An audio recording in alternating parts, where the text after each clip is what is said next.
vacances. Pourquoi 40% des Français renoncent à partir cette année? Chaque année, les vacances sont attendues avec impatience par des millions de Français. Pourtant, une réalité préoccupante émerge.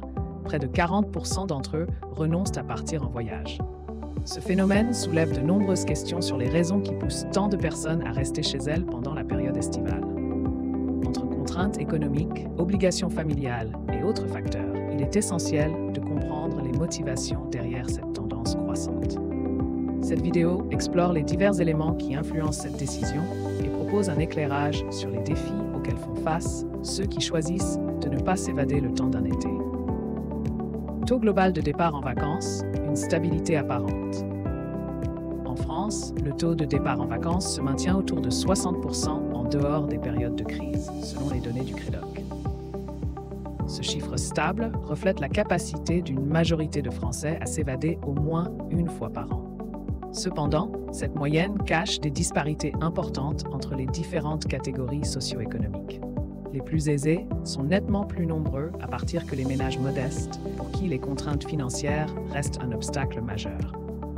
Au fil des années, ces inégalités persistent, malgré quelques fluctuations dues aux crises économiques et sanitaires. Disparités économiques et sociales dans les départs en vacances.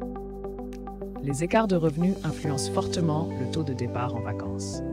En 2022, seulement 37% des personnes gagnant moins de 1 285 € par mois ont pu partir, contre 72% de celles avec des revenus supérieurs à 2 755 €. Les coûts liés au transport, à l'hébergement et aux activités sont souvent prohibitifs pour les ménages modestes. Par ailleurs, les cadres supérieurs et professions intermédiaires partent plus fréquemment, 65%, que les ouvriers, 47%.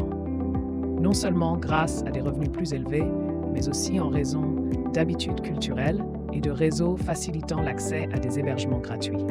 Les aides financières existantes restent insuffisantes pour combler ces disparités. Évolution des inégalités dans les départs en vacances depuis 2002. Depuis 2002, les inégalités dans les départs en vacances se sont accentuées.